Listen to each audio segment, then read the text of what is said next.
Recently, we did a video talking about the top 7 shaders in Minecraft to make your game look as spectacular as possible. But the thing about shaders is that if you don't have a good enough PC, they'll absolutely tank your performance to unbearable levels. So this video is dedicated to everyone playing Minecraft on a potato PC or close to it, as we talk about the 7 best shaders you can use for low-end systems. Now, these aren't in any particular order because it's mostly down to personal preference, so let's begin.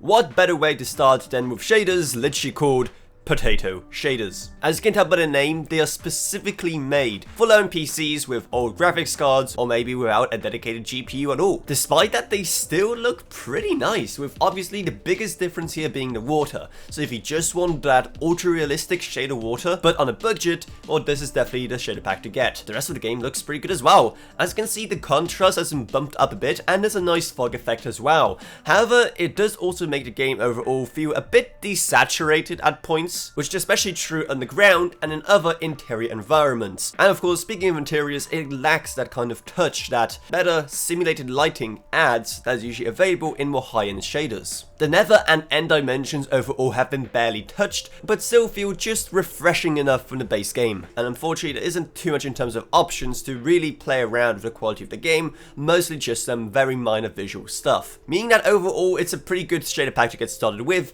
if you have a system that really can't handle anything else. Next up we have the Complementary Reimagined shaders, and at this point you may be thinking to yourself, well, wait a second, wasn't this shader pack in the previous video? You know, the one about the best of the best shader packs? How is this going to run on my system? Well, here's the thing. A lot of the best shaders can be tuned down a bit for them to run better on slower systems, and Complementary has some of the best scaling in the game. Turning everything down, you still get a pretty good look to your Minecraft experience, whilst keeping the performance impact to a minimum. Granted, sometimes at the lowest settings, you can barely even tell using shaders. It is extremely subtle, for better or worse, depending on how you like your shaders. There are still some noticeable differences, for example, like the reflections in water, which are always a great way to make your Minecraft worlds feel that much more realistic. The other 2 dimensions also feature some pretty nice visuals, so I really can't recommend Complementary enough. Because of how much you can customize it, you can get the perfect experience for whatever your PC can handle, making this just a great overall package. Next up, we have Super Duper Vanilla, another shader pack that was on the top 7 shader packs list, and it has also found its way onto this list because of how scalable they are and how easy they can be to run. Even at lower settings, the difference is very much noticeable. Once again, there is this very weird fog haze effect in the background that does add a lot to the atmosphere, whilst also hiding the chunk rendering a bit more. Granted, it's not all great. Sometimes there's some very weird noise artifacting going on, which is a bit weird. But hey, it runs well. The nether and end dimensions also look spectacular. There's quite a bit of customization you can do, and it's overall a pretty great deal.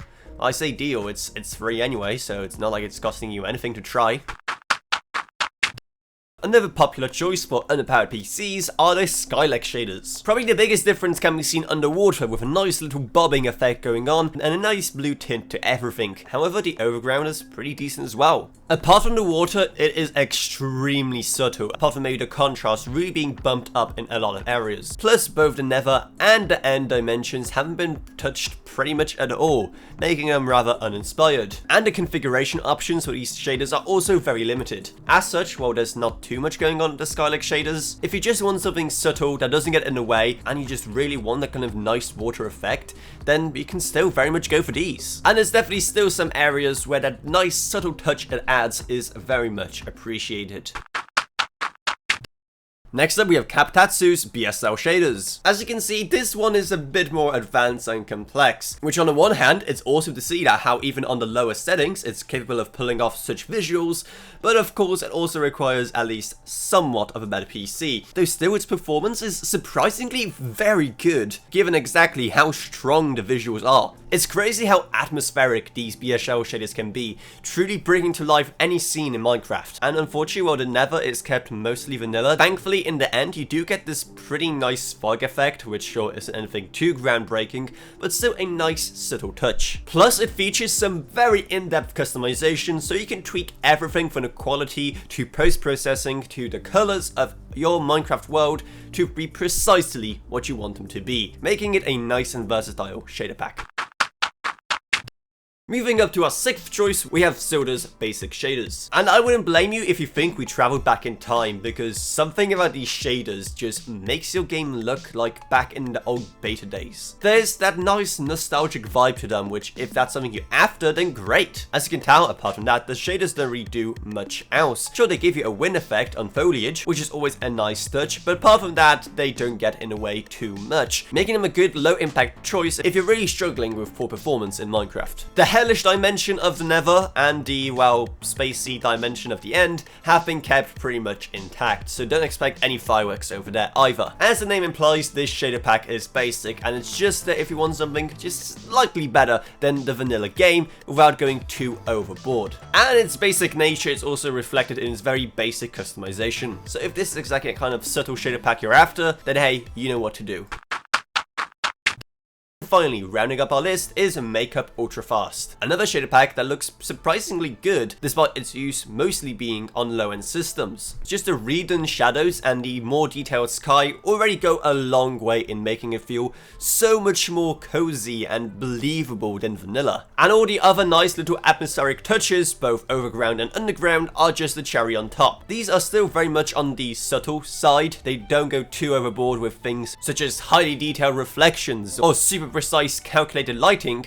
However, what it does do extremely well, making it another great option for something you just to slightly spice up the way your Minecraft environments look. And it also has the trademark shader water, which a lot of people really need in the game. The Nether and End are also kept mostly intact, so don't expect anything too special there. If you spend a lot of time in the overworld, this shader pack is going to be definitely worth it. The options are also super in depth, which is always great to see. And there it is, our list of the top 7 Minecraft shaders for lower spec PCs. If you end up using any of these, let me know down in the comments below exactly what the performance is like for you and which ones you personally prefer. And as always, if you found this helpful, make sure to subscribe to Pixel Pioneers for more like this in the future.